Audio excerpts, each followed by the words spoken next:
So in psychodrama, you have a therapist that works as a therapist, that works with the group, and also who uses all the knowledge and capacity to create a stage where one person can work as a protagonist. Like that person gets to work with its own drama, its life, its therapeutic material, and the whole group supports that one person working.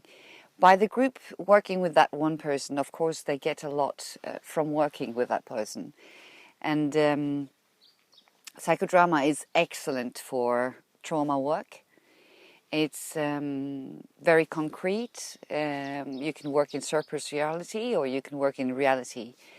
And for me, that was like an incredible journey where I really got help. My childhood was really complicated to fix on my own. So psychodrama gave me that space and also the knowledge of the teachers to meet myself in that. The difference then, going from being in psychodrama, I found myself more and more in the situation that I was more interested in meeting the person that was the protagonist. And not always feeling into wanting to make a stage. So where this happened, oh, it's in your home, so let's make the home. How does the home look like? And being the therapist providing for the space. I found more and more interest in Alanja, me meeting a person on a deep, deep level, very authentically. And as I started doing that, I got the feeling that, oh, so if I can do that with one person and be met at the same time, we are two people that it goes into the depth of our previous experiences in life, or even in future together. And what if that could be possible for a whole group to do? What would happen if you didn't conduct the situation but hold the space and then see, maybe it would be possible that the same thing would happen, but it will go like nature. Like the roles would come as one person in needing of being met, and the people around in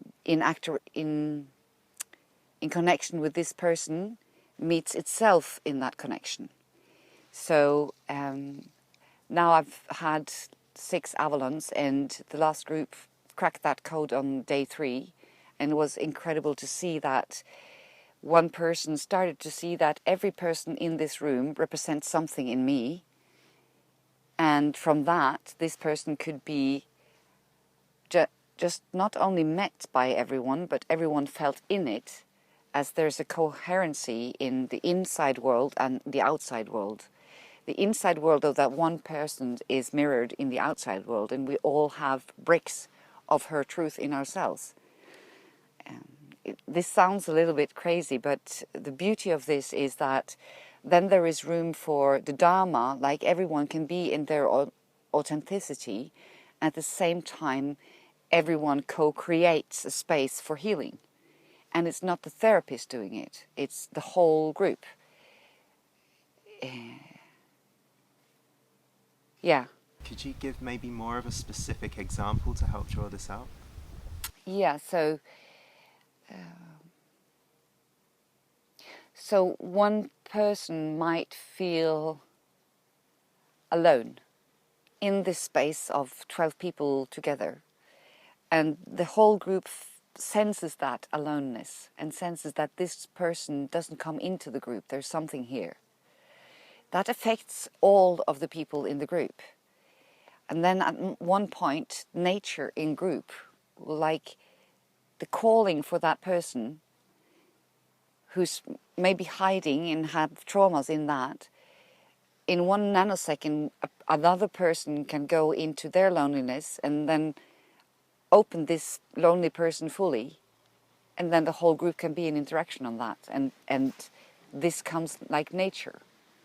You can't tell when, you can't tell who, you can't tell how, but the need for us as humans to be met and everyone's seen is also a kind of group justice in that. So if there's one that's always behind, at some time in that group, the group feels the need to be whole. It's like nature does its own work.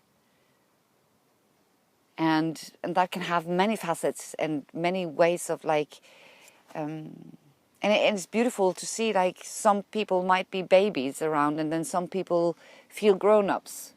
And it's a plus-plus situation where the growth is not for the protagonist and maybe some people around, but the whole nature is working in and with the group all time, night and day.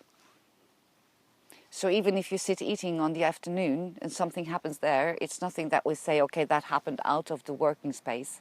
It's still in the space, in the interconnectedness of these people in that group. And the need for us as humans to heal is not only to be healed ourselves, but also collective healing. And that's what happens in the Dharma. When we walk our talk, we walk authentically. We don't play a role. It's me, actually me, Alanja, that's activated and acts in this grail that's just held there, and I'm fully responsible for how I act in that. What kind of compassion I have. If I don't have compassion, that's also felt in the group, and that will also do something with the group. So in the Dharma, it's more about how we actually live our lives. The difficulty that I have in my life I also find in this group, and I'll have to deal with it as a responsible grown-up. And I also need to be met as me as a little girl, and that might come when the others feel strong enough to meet that. And the dynamic is not conducted, but is held a space for humanity to grow in together and to heal together. So one thing I noticed happening a lot in the Psycho-Dharma work, and maybe this is a difficult question to answer, is that people seem to get a lot of spiritual insight. Yes. Could you say a little bit about how that works? Yeah. So if you hold a space for us as humans to arise, and if you work with the lower pesos, when you get your foundation more solid, that also opens up this. So the little part of you becomes more whole, and that also opens up for the rest of the growth of you. So it's natural that the grown-up also expands and aspires to next level of development. And very often that is also into spirituality. So when the little child gets a new insight that, okay, so I might not need to be afraid or angry all the time. So when that contraction is released and that's transformed to power, then I have the power also to be able to taste more of what is in other realms. So to me that's very natural. So even if you work with your higher spirituality or the child, that's like in pesos in 2 dimensions. They both affect each other, and it comes more into balance. And as we are small, we have a capacity to think this wide.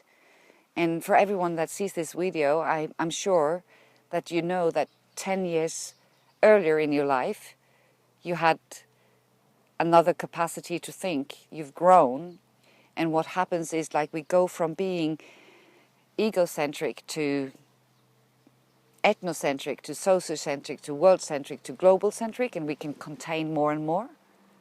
And therefore also we can have more of the divine coming through. And Avalon is that project to bring the divine into humanity.